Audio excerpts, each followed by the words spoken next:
Welcome to this breakout session on Genomics 101. So it's going to be a lesson for all of us on all things genomics. And as we know, around 80% of all rare conditions have a genetic basis. And as we've learned in this morning's main session talks, it's really important that we can understand this so we understand what a genetic diagnosis looks like. So I'm joined by Gemma Chandratillake, sorry Gemma, and she's going to be taking us through this session, and we could not have a better teacher with us today. She's a genetic counsellor and she does this thing every single day. She teaches people every single day about this topic, so I think we're in really safe hands. I'm going to hand over to Gemma now so she can get us started on the session.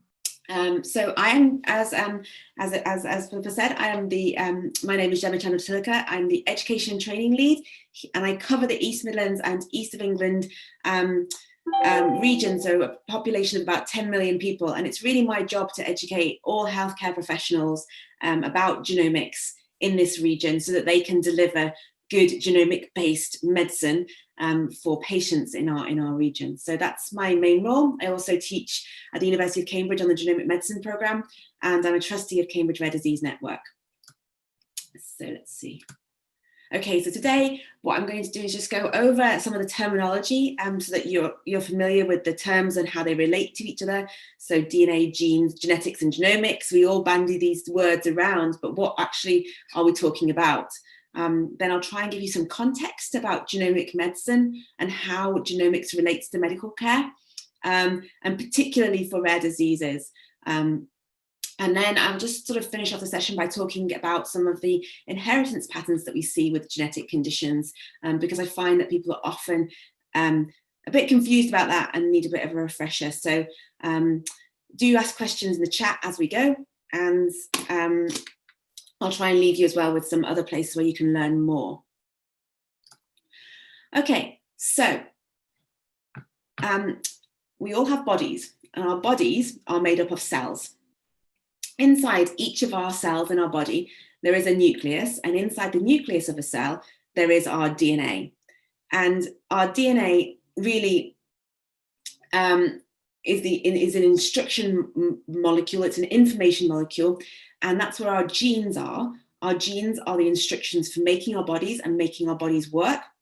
And they are made of DNA, or they are encoded in the DNA in our cells. We have 46 chromosomes in our cells, and each chromosome is a long piece of DNA.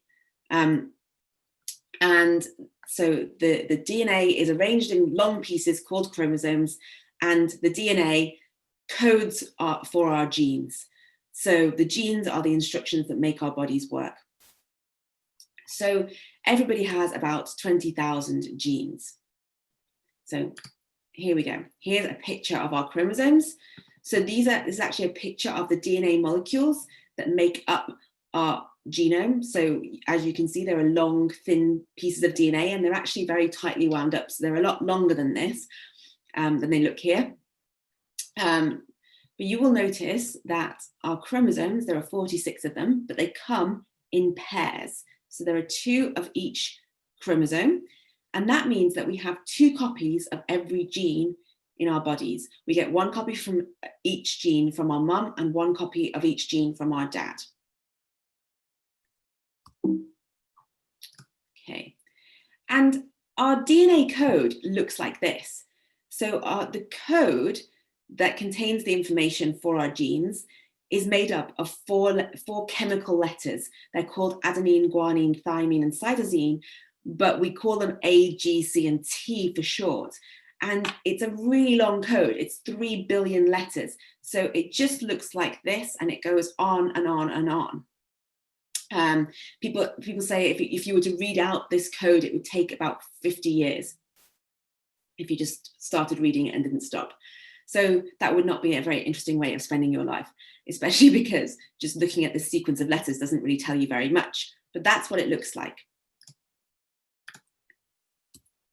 Okay, so that's our DNA code.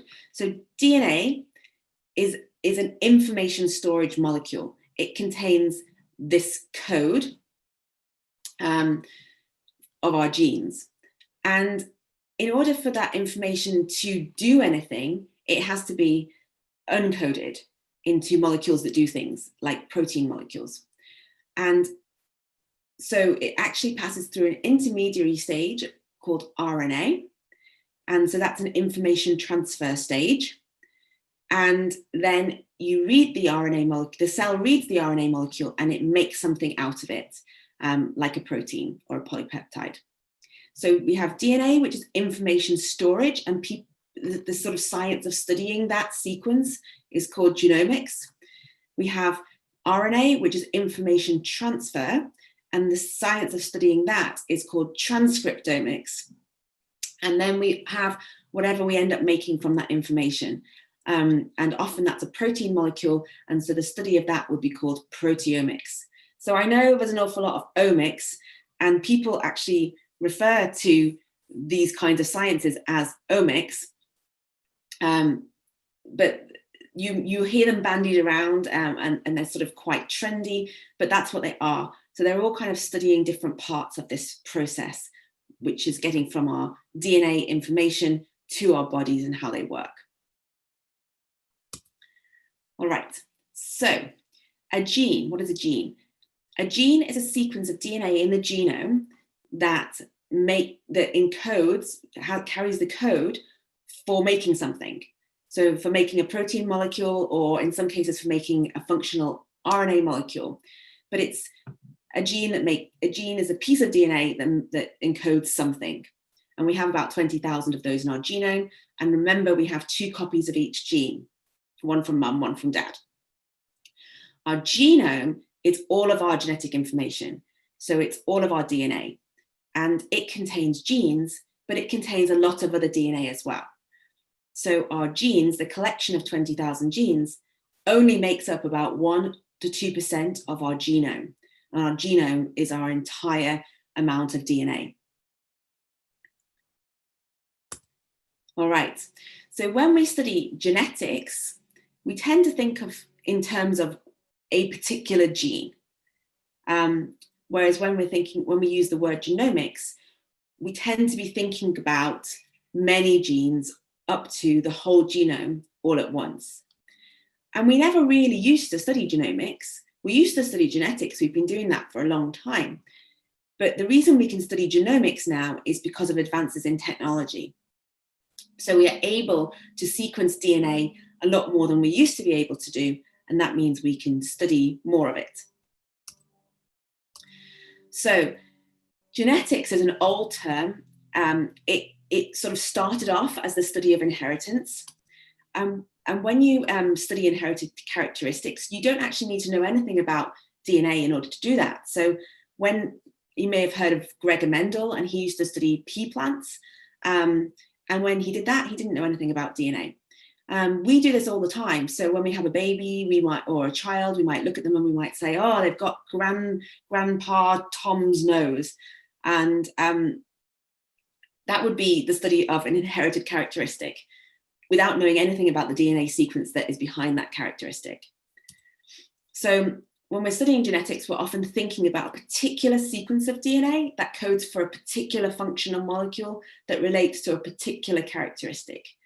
So we might be thinking about the gene that means that some people can roll their tongue and some people can't, because that would be a particular characteristic. And the study of that gene would be genetics. Okay, so when we're thinking about genomics, we're thinking about all of an organism's genetic information. And this is we really have to be thinking about DNA sequence to do this. And we think about DNA sequence at scale. This is large data. So genomics is really a big data science. So why are we doing it now? Well, the short answer to that question is because we can. So the groundwork for studying genomics was laid by the Human Genome Project, which was sort of completed around the year 2000 onwards. And it's now feasible for the last 8 to 10 years, it's been feasible to generate and analyze DNA sequence at scale due to advances in sequencing technology.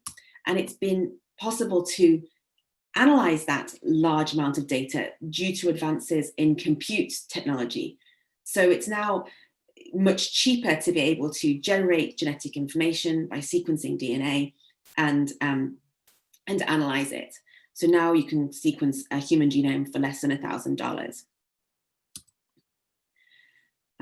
Okay, so we are very much in what is known as the post-genomic era. So we've moved from sequencing a specific piece of DNA in a particular individual to contemplating sequencing everything in everyone. So how does this relate to healthcare? Well,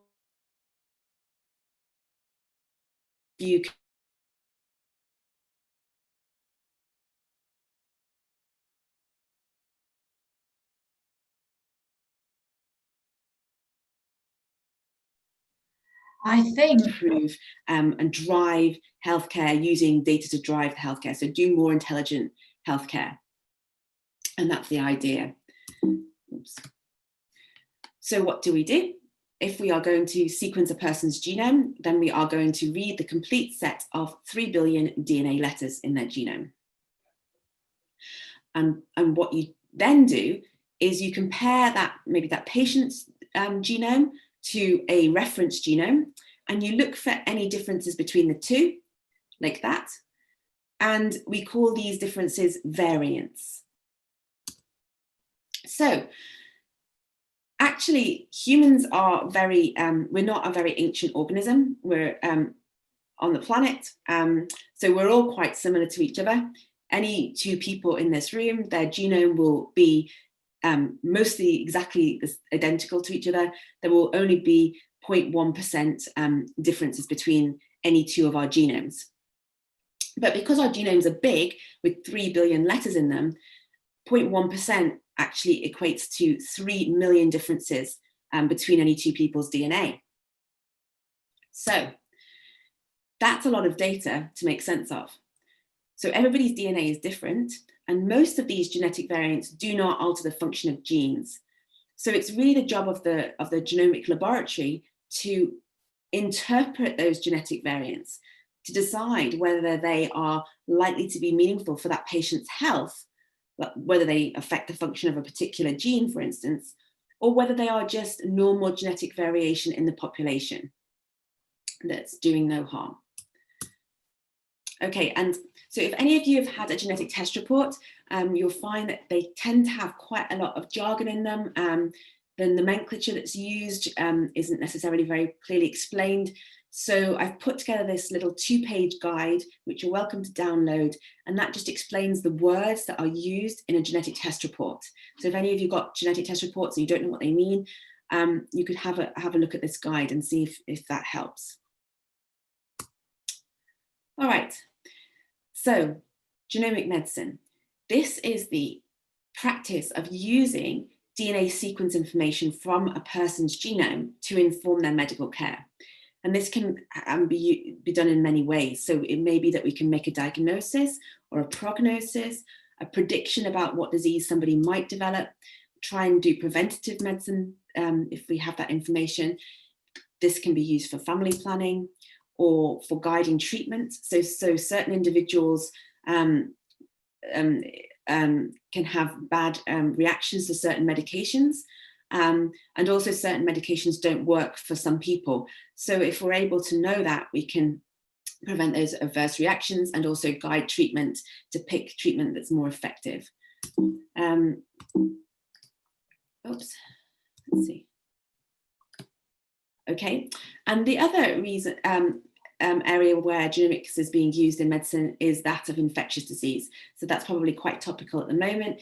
And in that situation, what we're doing is looking at the DNA or the RNA sequence from the microorganism's genome, and that can help us to inform the treatment of the patient. So why do we think about genomics in rare disease? Well, you don't need me to tell you about these facts and figures, because I'm sure they're all very familiar to you, but we know that, you know, there are lots and lots of rare diseases, and so collectively rare diseases are common. And the majority of rare diseases are known to have a genetic, an underlying genetic cause. But So the reason that you try and figure out what that underlying genetic cause is so that you can make a diagnosis for an individual with rare disease. So if somebody doesn't have a clinical diagnosis, genetic testing can provide one. And if somebody does have a clinical diagnosis, genetic testing can sometimes clarify that diagnosis or provide information for family members as well. So you'll all know why it's important to get a diagnosis for your rare disease, obviously to guide care, treatment and preventative care, to provide prognosis and anticipatory guidance. One of the most important things is that it puts an end to unnecessary testing or treatment, which is obviously financially costly to the healthcare system, but also psychologically costly to the individual who's going through that process. And it's really important to provide an answer and a sense of closure. Family planning is another consequence that can come from genetic testing. Other individuals in the family who might be at risk of developing a condition, there may be early interventions for them. Having an actual diagnosis can enable individuals to participate in more relevant support and advocacy groups, and also to participate and drive research in their particular condition as well. So you also don't need me to tell you that one of the most frustrating things about having a rare disease is this phenomenon of the diagnostic odyssey, where it can take a long time to actually get a diagnosis. And this is partly to do with the historical problems of genetic testing. So many rare conditions are difficult to recognize, even by experienced clinical geneticists. And many disorders with a clinical diagnosis are caused by many different genes. So in the past, it was pretty much impossible to figure out which particular gene was causing a condition like this, because it was very difficult to test them all sequentially, very expensive and time consuming. And also, tests were not available for all genes that cause disease. So the promise of genomics and genome sequencing for individuals with rare disease is that you can actually look at the whole genome immediately and identify the genetic cause of a condition without the need for costly and time-consuming sequential genetic testing, and in that way to do away with the diagnostic odyssey that so many people have experienced. All right, so that's really what I'm going to say about genomics. What I thought I would also talk about is a bit about different inheritance patterns, because that's something that I often get asked about, and patient groups often ask me to go over the inheritance pattern of their condition.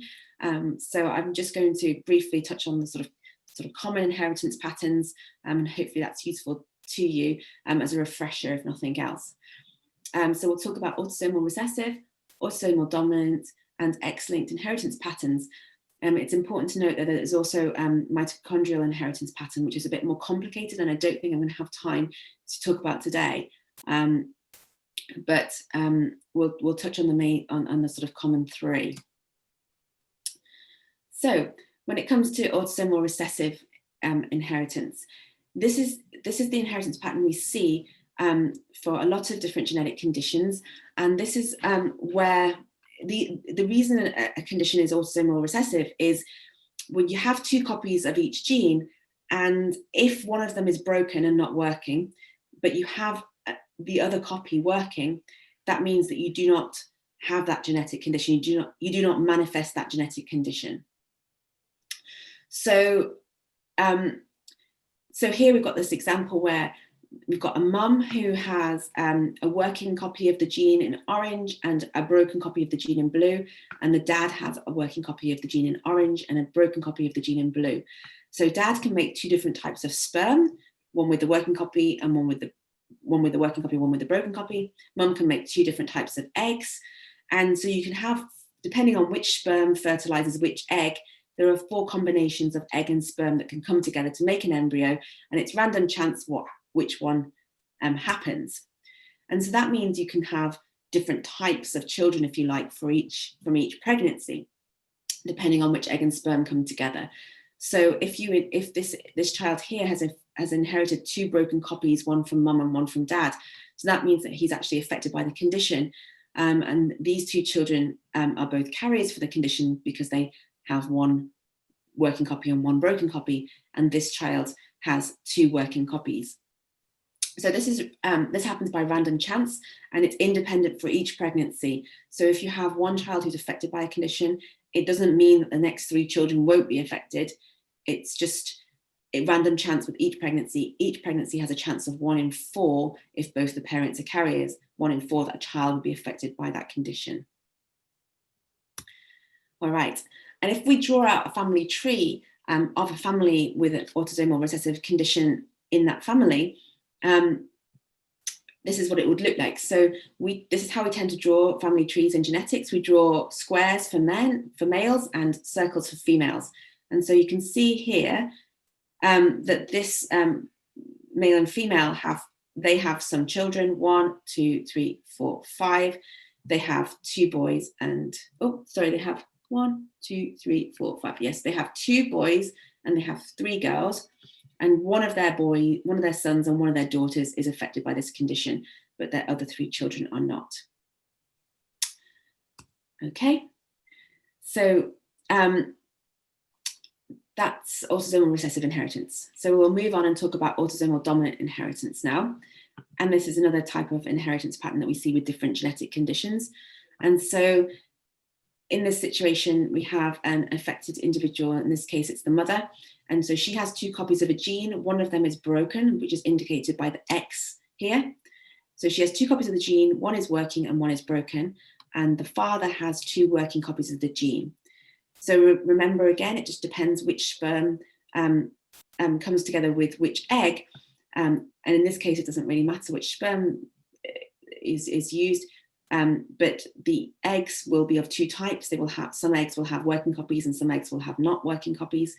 And so there is a 1 in 2 chance that any child would inherit the broken copy of the gene and from the mother, and that would mean that they would be affected with the same condition that was affecting the mother. And again, that's independent in each pregnancy. So here's just the family tree drawn out for autosomal dominant inheritance. You can see that there's a mother affected and a father unaffected here. And you can see that some of the children are affected and some of the children are not affected by that condition. And the same in the next generation. So with autosomal dominant inheritance, you tend to see children affected with conditions that their parents are affected by as well. However, that is not always the case. There are many autosomal dominant conditions where we see where a child is affected, and this is the case. This little girl has a condition called achondroplasia. So how can that happen? Well, it happens because you, for some reason, just spontaneously, you have a new genetic variant has arisen in either the sperm or the egg that gave rise to that child. So this is a condition. This little girl has a condition called achondroplasia, and her parents, where she has short limbs, and her parents do not have this condition. But this is just sort of demonstrating that you can have a genetic condition that is autosomal dominant, even if your parents don't have it. And the most common explanation for that is because of a new genetic change that arose in the sperm or the egg. And there are other explanations as well, but that's the most common one. Okay, so moving on to X-linked inheritance. So this is another sort of common inheritance pattern that we see. And in this case, we're just talking about the sex chromosomes, so the X and Y chromosomes. So in females, there are 2 X chromosomes, and in males, males have an X chromosome and a Y chromosome. So there are some genes that are present on the X chromosome that do not have a copy on the Y chromosome. So in this case, females will have 2 copies of these genes and males will only have 1 copy of these genes. So here we have a mother, and she has 1 working copy of this particular gene on the X chromosome, and she has 1 broken copy of the gene on the X chromosome. And here we have a father, and he has a working copy of the gene. So he can make 2 different types of sperm. He can make sperm that has an X chromosome and sperm that has a Y chromosome. And the mother can make 2 types of eggs. She can make eggs that have the working copy of the gene and eggs that have the broken copy of the gene. Now, either of these sperm can fertilize either of these eggs, and that happens at random. So that's what the different types of children that can be produced, that's how it comes about. So you can see that if this boy here has inherited his Y chromosome from his dad, and he's inherited a working copy of the gene from his mum, so he's unaffected. This daughter, she has inherited a working copy of the gene from both of her parents. This son here has inherited the broken copy of the gene from his mum, and he's inherited a Y chromosome for his dad, so he doesn't have a backup copy of that gene, and that's why he's affected by the condition. And here, this girl, she has inherited a working copy of the gene from her dad and a broken copy from her mum, so she would be a carrier for the condition. Okay, so again, as with each of the inheritance patterns, it's random chance, you know, which happens with in each pregnancy. So this would be a family tree showing X-linked inheritance, and you can see that the females, you will often see females who are carriers for a condition. You wouldn't necessarily know that until an affected child was born, and that would be usually a boy.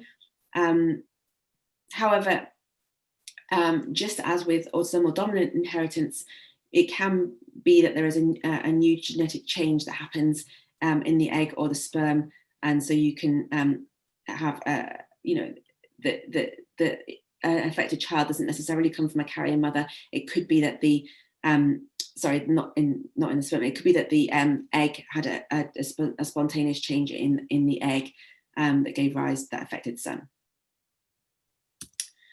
Okay, this is that's a simple story. So that's how people usually describe X-linked inheritance, and they'll say that these conditions affect boys, but they don't affect girls, and that this is the reason why. It's because women have got 2 X chromosomes, and so they have a backup copy of the gene, and that's why they don't get affected.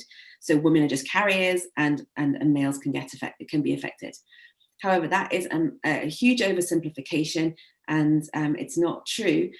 So I'm just going to try and explain that, but it is a bit complicated. So because females have 2 copies of the X chromosome and males only have 1, the biology of our bodies needs to kind of even up that difference. And so what happens is, in all the cells of a female's body, one of the X chromosomes is turned off to sort of even up the dosage of the genes. So this happens at random during early embryogenesis, and in each of the cells in the early embryo, one of the X chromosomes is turned off, and that can be either the one that came from mum or the one that came from dad. And then once that's turned off, all the cells that arise from that cell will have the same X chromosome turned off.